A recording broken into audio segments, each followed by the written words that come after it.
Hey, Gabe. Yeah. I got a theory for you, my guy. Okay. So what if I told you that these Tobias Harris rumors were actually true and not like everybody said that they were fake or the Suns weren't really involved in like Gambo said? I think a lot of the people were just having wishful thinking. I know I was just hoping they were fake, but go on. Because I have a theory, Gabe, that what if the Suns were looking for a similar salary to dump off ASAP instead of keeping Ayton for 4 more years? If you look at Tobias Harris' contract, he literally has 1 more year left on his deal. Meanwhile, Ayton has 4 years left. Well, let me look again. Three years left. My bad. But I have a theory that the Suns are trying to offload as much salary as they can because the CBA is about to be so strenuous to them. Yeah, that makes a lot of sense. It makes a whole lot more sense than identifying Tobias Harris as a player that you would actually rather have than Deandre Ayton. I don't think he's better than Deandre Ayton. I want nothing to do with Tobias Harris on this team.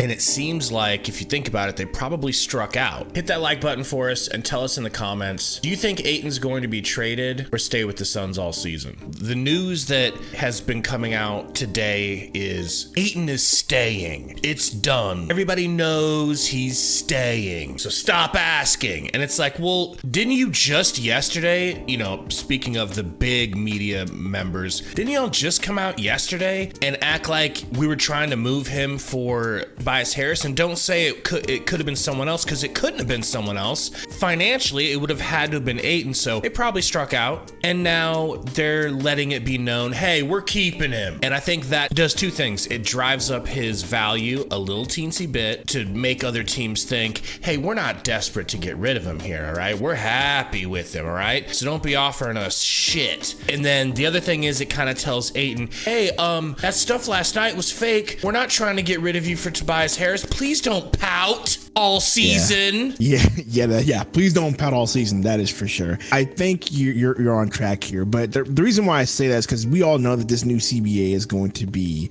brutal. And the Suns just seemingly said, you know what? We don't care about the CBA. Seemingly says they don't care about the CBA by trading for Beal, Durant, having Booker, and now having Ayton on the squad. But I kind of think, and I would like to think, that Ishbia is way smarter than this. James Jones is way smarter than this. And anybody that they have in the office who is giving them advice is smarter than this. And I feel like the Suns are in a win now mode, having Kevin Durant, now Bradley Beal, Devin Booker, and DeAndre Ayton. I feel like they are also looking ahead a few years in the future. It's obvious that they think that Devin Booker is a long-term answer. It's obvious that they think that Bradley Beal is a long-term answer due to the contracts that they picked up. And I think that it wanted to get Tobias Harris. Like I said, 1 year left in the deal. You trade him, you get rid of him next year. Now you have cap space for free agency, because we all know that this year's free agency is dookie, but next year's free agency potentially could be lit. That's my theory on it, which brings me up to another theory that I would like to talk about later. But I also think that Kevin Durant won't be here as long as everybody thinks that Kevin Durant's going to be here for the same reasons, but we can talk about that later.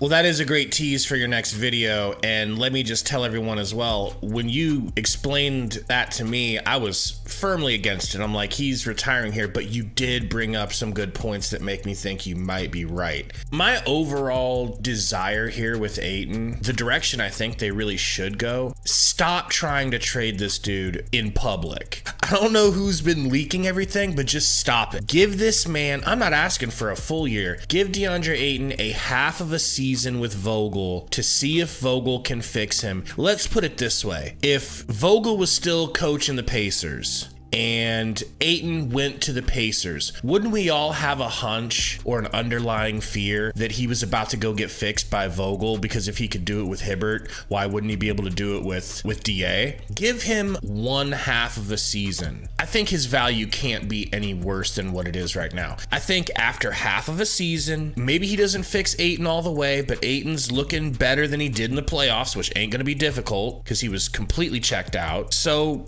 trade him halfway through the season. Let's stop this off-season stuff. I think he's going to be really helpful on this team in a different system. I want to be proven wrong before I move on. That's fair.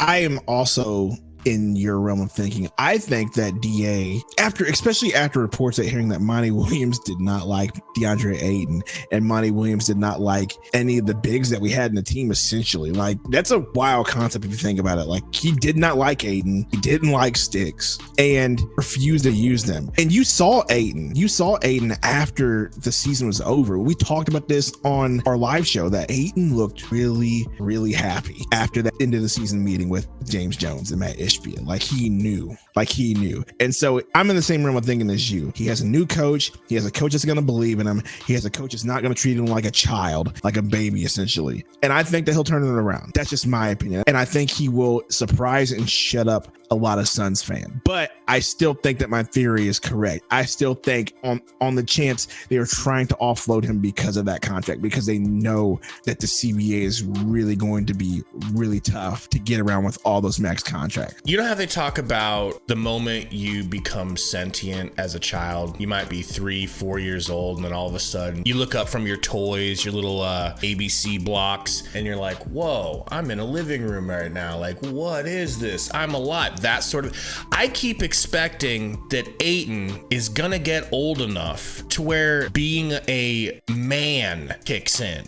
and he says, you know what? I'm actually sick of people talking shit about me. I'm actually sick of people talking about how my hands are smaller than Donald Trump's and they must be covered in ice. I'm tired of people saying I can't dunk the ball harder, that I don't attack the rim. F them. I'm gonna show everyone. Let me go ahead and put this Xbox controller down and let me go put up some shots. Let me go work on my dribbling. Let me go to Arizona Cardinals football practice for a little while and see if they'll let me practice on the jugs machine and get my hands right. It'll look cool. People will be talking about, like, when is he going to have a ego that is helpful for him instead of this ego that gets upset and makes him pout and become more recluse? Well, I mean, he's getting close to that age. The man's only 24. He's almost 25. We're getting to that point to where you should start to mature in that way, right? Like usually most players start to take their crafts very, very seriously